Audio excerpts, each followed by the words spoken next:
کلمہ طیبہ کا ورد کرتے رہا کرو. ہاں یہ بھی ہم نہیں کرتے ہیں. پڑھے لا الہ الا اللہ محمد الرسول اللہ صلی اللہ تعالی وسلم. آپ کو پتہ ہے حدیث میں کیا فرمایا؟ افضل الذکر، سب سے افضل ذکر حدیث میں پتہ ہے کیا فرمایا؟ لا الہ الا اللہ. اس کو سب سے افضل ذکر کہا گیا. اب میں پوچھتا نہیں، ہاتھ نہیں اٹھاتا، اپنے دل سے پوچھ لو پورے ہفتے میں کتنی بار کلمہ پڑھا ہے؟ نہیں پڑھتے یار. روز ایک تسبیح تو کلمے کی پڑھو. میں ایک بزرگ کا جملہ، اللہ پاک چلے نام بتاتا ہوں، جنت نصیب کرے، بڑے پیارے ہمارے اہل سنت کے عالم دین تھے، حمزہ علی قادری صاحب ہیں رحمت اللہ تعالیٰ علیہ. ان کا ایک جملہ مجھے یاد رہ گیا. وہ بڑا پیارا جملہ کہا کرتے تھے، زبان کو کلمے کا عادی بناؤ، جس دن زبان بھاری ہو جائے گی اس دن بھی تمہاری زبان سے کلمہ جاری ہو جائے گا. آپ کو پتہ ہے جب ہم مریں گے نا، سکرات کا جو وقت ہوتا ہے، زبان بھاری ہو جاتی ہے، جملے نہیں نکلتے. دیکھیں زبان کا عادی ہونے کے مطلب سمجھو. مثال دیتا ہوں، موٹر سائیکل پہ، گاڑی میں آپ کہیں جا رہے ہیں، اچانک بریک لگا، سامنے سے کوئی گاڑی آئی اور آپ کی گاڑی نے زور سے بریک لگایا، کیا نکلتا ہے زبان سے؟ اپنے آپ سے پوچھو. کچھ لوگوں کے منہ سے اس وقت گالی نکلتی ہے، کچھ نہ کچھ ایسا گندا نکلتا ہے، برا نکلتا ہے. اور الحمدللہ کچھ لوگ ایسے جس کا اس وقت نکلتا ہے یا رسول اللہ ہے، یا اللہ، لا الہ الا اللہ. کیوں؟ یہ جملہ سمجھنا میرا، جو برتن میں ہوتا ہے نا وہی چھلکتا ہے. جس کے اندر گندگی بھری ہونا ہے، گندی باتیں، بے حیائی، برے دوست میں بیٹھنا، گالی گلوچ، جب بھی اس کو جھٹکا لگے گا نا، جب بھی اس کو تکلیف پہنچے گی، چونکہ اندر گندگی بھری ہوئی ہے تو دھکا لگنے پر وہی باہر نکل رہا ہے. جس کے صبح و شام اللہ کے ذکر میں گزرتے ہوں، درود پاک میں گزرتے ہوں، کلمہ پاک میں گزرتے ہوں، اس کو جب بھی دھکا لگے گا اس کے منہ سے انشاءاللہ درود پاک ہی نکلے گا، کلمہ پاک ہی نکلے گا. اب آپ کی مرضی ہے برتن میں کیا بھرنا ہے، کیسے دوستوں میں بیٹھنا ہے، کیسی گیدرنگ میں بیٹھنا ہے، اور بھرنا کیا ہے اپنے اندر. اپنے برتن کو اچھا بھرو، روز کلمہ پڑھتے رہا کریں. ایمان کی حفاظت کا ایک ذریعہ یہ بھی ہے کہ بندہ کلمہ پاک کا ورد کرتا رہے، تاکہ جب میری زبان بھاری ہو، سکرات کا عالم ہو، تو زبان سے کلمہ جاری ہو جائے. اللہ سے دعا کرتا ہوں مولا مرتے وقت ہمیں کلمہ نصیب کرنا. کئی مقامات پر اللہ تبارک و تعالیٰ ڈائریکٹلی انسٹرکٹ کرتا ہے، یا ایھا الذین آمنو، اے ایمان والو، اے ایمان والو کہہ کر مجھ سے اور آپ سے بات کی گئی ہے.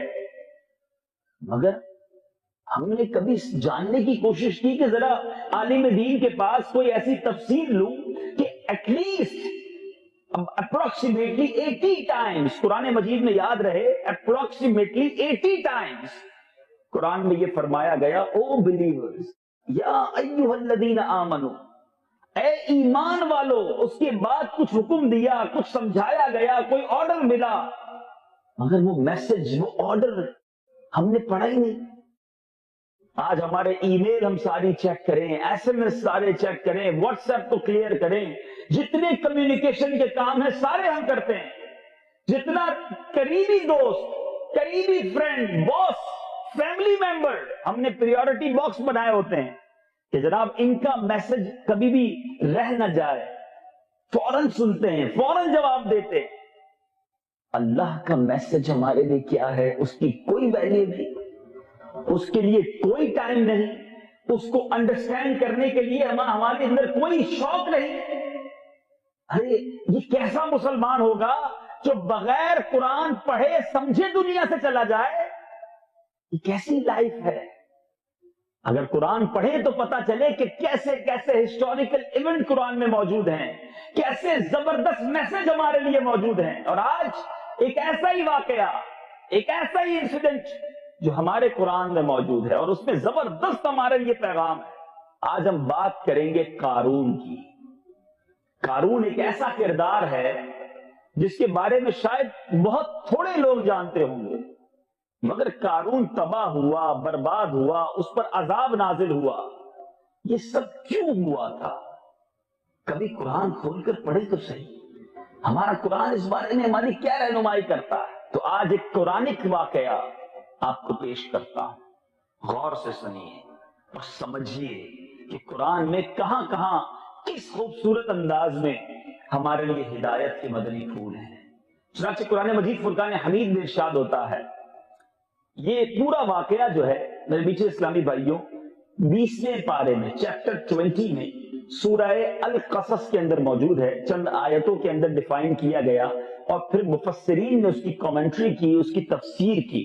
تو میں اس کا اجمالی جو واقعہ تفاسیر میں لکھا وہ پیش کرتا ہوں۔ سب سے پہلے قارون تھا کون؟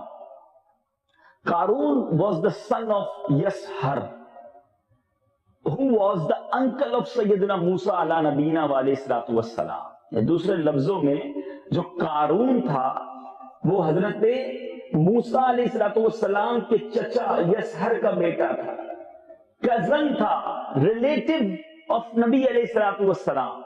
ٹھیک ہے، اتنا کلوز ریلیشن تھا۔ اس کے ساتھ he was a very handsome man، بہت خوبصورت بھی تھا۔ impressed with his charmful and elegant beauty people used to call him منور۔ اتنا پیارا چہرہ تھا اس کا، خوبصورت چہرہ تھا، لوگ اسے منور کہتے تھے۔ another faculty that made him prominent among the Bani Israel was that he was a great scholar of Torah۔ وہ تورات کا بڑا عالم بھی تھا۔ اب ذرا نوٹ کرتے جائیے گا، ایک انسان کو لوگوں میں ممتاز کرنے کی جو چیزیں ہیں کہ وہ خوبصورت بھی ہے، وہ عالم بھی ہے، اور ایک بڑے خاندان سے تعلق، بڑی پرسنالٹی سے اس کی ریلیشن شپ بھی ہے، اس کے ساتھ ساتھ he was very meek in temperament and very humble character۔ بڑا ملنسار بھی تھا، نرم مزاج بھی تھا۔ in return people used to give him lots of dignity and reverence۔ لوگ بڑا پیار کرتے، بڑی عزت کرتے۔ اب غور کریں، تمام وہ باتیں تھیں جو ایک بندے کو پاپولر بنانے کے لیے کافی ہیں۔ پھر کیا ہوا؟ کیونکہ یہاں بہت سارے ایسے لوگ ہیں جن کا بڑا نام ہوگا اپنی سوسائٹی میں، لوگ بڑی ان کی رسپیکٹ بھی کرتے ہوں گے۔ سم ٹائم یہ رسپیکٹ، یہ نام، یہ ڈگنیٹی ہمیں کہیں کہتے ہیں نا کہ تکبر میں، اللہ کی ناراضی والے کاموں میں مبتلا نہ کر دے۔ کہیں ایسا نہ ہو کہ یہ عزتیں، کہتے ہیں نا عزت راس نہیں آتی کئی لوگوں کو، کہ وہ عزت کو صحیح معنوں میں اس کا صحیح استعمال نہیں کر پاتے۔ قارون بڑا معزز، اور پھر پانچواں کام اور یہ ہو گیا کہ اس کا کاروبار بھی بہت چلنے لگا، وہ بڑا رچ ہو گیا، اتنا رچ ہو گیا، اتنا پیسہ آ گیا کہ اس کے خزانوں کی چابیاں وہ پوری ایک جماعت اٹھایا کرتی اور وہ ان کو بھاری پڑ جاتی تھی، اتنا مال۔ اب حضرت موسیٰ علیہ الصلوۃ والسلام نے اس کو زکوٰۃ کا حکم فرض ہوا، اور آپ نے اس کو آرڈر کیا کہ تم اپنی ویلتھ میں سے 1/1000، 1000 میں سے ایک حصہ تم نے زکوٰۃ دینی ہے۔ اب ذرا غور کیجیے گا، مسلمانوں پر ہمارے آقا علیہ الصلوۃ والسلام کی امت میں 2.5% زکوٰۃ ہے، ہمیں 100 پر 2.5 روپے دینے ہیں۔ قارون کو صرف 1000 پر 1 روپیہ دینے کا حکم دیا، اس نے ایکسپٹ کیا، اوکے ٹھیک ہے، I am ready for that. پھر گھر جا کر اس نے کیلکولیشن کی کہ اگر میں 1000 میں 1 روپیہ زکوٰۃ دوں گا تو یہ تو بہت بڑا مال بن جائے گا۔ اب مال کی محبت، پریشان ہو گیا۔ اب اس ظالم نے کیا کیا، زکوٰۃ دینی نہیں تھی، اور اب حضرت موسیٰ علیہ الصلوۃ والسلام کو ڈینائی کرنا تھا، انکار کرنا تھا، تو اس نے کیا کیا کہ اس نے he did not only become denial of zakah but also slandered against سیدنا موسیٰ علیہ الصلوۃ والسلام۔ برا بھلا کہنے لگا، لوگوں کو گیدر کیا، گروپ بنایا، اور لوگوں کو کہتا ہے کہ یہ جو زکوٰۃ کا حکم لے کر آئے ہیں نا، اس سے ان کا ارادہ یہ ہے کہ تمہارے مال پر قبضہ کر لیں۔ اب لوگوں کو بھی بہکانے لگا، اور اس ظالم نے ایک اور بڑا ہی خطرناک، بڑا ہی گندا پلان کیا کہ اس نے ایک فلدی پلاٹ بنایا، ایک ویمن کو بہت سارا مال دے کر، ویلتھ دے کر اس بات پر راضی کیا، ایگری کیا کہ وہ حضرت موسیٰ علیہ الصلوۃ والسلام پر فورنیکیشن کا الزام لگا دے۔ ذرا غور کریں، اس عورت نے ایکسپٹ کر لیا، اب جب حضرت موسیٰ علیہ السلام سیرمن ڈیلیور کر رہے تھے، بیان کر رہے تھے، قارون نے انٹرپٹ کیا اور کہا کہ یہ عورت آپ سے کچھ کہنا چاہتی ہے۔ اس نے کہا کہ یہ عورت کہتی ہے کہ آپ نے معاذ اللہ اس عورت کے ساتھ برا کام کیا ہے۔ اللہ کے نبی پر اس نے یہ برا الزام لگایا۔ حضرت موسیٰ علیہ السلام کو بڑا جلال آیا۔ آپ نے فرمایا کہ ایسا کرو کہ اس عورت کو میرے سامنے لاؤ۔ کہ نبی نے دعا کی، اللہ تبارک و تعالیٰ کے نبی حضرت موسیٰ علیہ السلام نے اب لوگوں سے کہا کہ جو قارون کے ساتھی ہیں قارون کے ساتھ ہو جائیں، باقی الگ ہو جائیں، سیپریٹ ہو جائیں۔ فقط 2 بدبخت تھے، وہ قارون کے ساتھ رہے، باقی سارے سیپریٹ ہو گئے۔ اب حضرت موسیٰ علیہ السلام نے آرڈر دیا، ارض کو، زمین کو آرڈر دیا کہ اس کو پکڑ لو، سینک۔ زمین نے قارون کو اس کے گھٹنوں تک پکڑ لیا۔ اب قارون کو ریئلائز ہوا کہ میں تو گیا۔ اب اس نے بڑی اپولوجائز کیا، بڑی ریکویسٹ کی کہ حضور میں آپ کا رشتہ دار، آپ کا ریلیٹو، پلیز فارگیو می، مجھے ایک چانس دے دو۔ آپ نے اسے جواب نہ دیا۔ اور میرے میٹھے اور پیارے اسلامی بھائیو، قارون جو ہے وہ پورا کا پورا زمین کے اندر دھسا دیا گیا، غرق ہو گیا۔ اچھا، اب جو اس کے ساتھی تھے نا 1-2، وہ کیا کہتے ہیں؟ دیکھیں ایسے لوگ اب بھی ہوتے ہیں، سادی سیدھی دلیل مل جائے، نشانی مل جائے، پھر بھی نہیں مانتے۔ تو اس کے ساتھی کیا کہتے ہیں کہ یہ اس لیے ان کو دھسایا گیا ہے کہ حضرت موسیٰ علیہ السلام قارون کا مال جو ہے نا وہ قبضہ کرنا چاہتے ہیں۔ معاذ اللہ۔ آپ کو پھر جلال آیا۔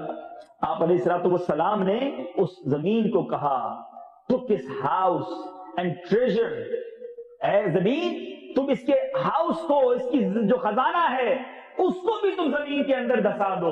وہ سارا کا سارا خزانہ جو ہے house of Qarun that was made of gold and all of his treasure was buried inside the ground، سب کا سب زمین میں غرق ہو گیا۔ یہ بڑا عجیب و غریب واقعہ ہے۔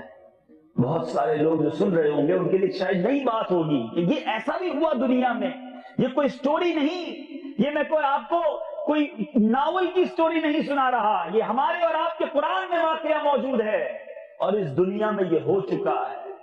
اور یہ اللہ کے نبی کا معجزہ بھی ہے کہ وہ زمین کو حکم فرمائے تو زمین اللہ کے نبی کے آرڈر کو مانتی ہے۔ اور قارون اور اس کا خزانہ زمین میں دھسا دیا گیا۔ اے میرے میٹھے اور پیارے اسلامی بھائیو، اللہ تبارک و تعالیٰ پارہ 20 سورہ قصص آیت نمبر 76 میں ارشاد فرماتا ہے، ترجمہ کنز الایمان، بے شک قارون موسیٰ کی قوم سے تھا، پھر اس نے اس پر زیادتی کی اور ہم نے اس کو اتنے خزانے دیے جن کی کنجیاں ایک زور آور جماعت پر بھاری تھی، اتنا خزانہ تھا۔ اور پھر جب اسے دھسانے کا حکم دیا گیا تو قرآن کہتا ہے 81 نمبر آیا ترجمہ کنز الایمان، تو ہم نے اسے اور اس کے گھر کو زمین میں دھسا دیا تو اس کے پاس کوئی جماعت نہ تھی کہ اللہ سے بچانے میں اس کی مدد کرتی اور نہ وہ بدلہ لے سکا۔ اے میرے میٹھے اور پیارے اسلامی بھائیوں، یہ واقعہ آپ نے سنا، میسج ہمارے لیے کیا ہے؟ قارون تو برباد ہو گیا، مگر آج رب نے کئی ایسے لوگ یہاں موجود ہیں جن کو بڑا مقام دیا ہے۔ کسی کو دولت سے نوازا ہے، کسی کو شہرت سے نوازا ہے، کسی کو حسن سے نوازا ہے، کسی کو پاور سے نوازا ہے، کوئی جناب اپنی فیملی میں، کوئی اپنے سٹی کے اندر، کوئی اپنی کونسل کے اندر بڑا عہدہ رکھتا ہے۔ مگر یہ بتائیے کہ ہمارا ایٹیٹیوڈ، ہمارا انداز مسلمانوں کے ساتھ کیسا ہے؟ تکبر کرنے والا تو نہیں، پراؤڈی تو نہیں ہو گئے کہ اللہ تبارک و تعالیٰ تکبر کرنے والوں کو پسند نہیں فرماتا۔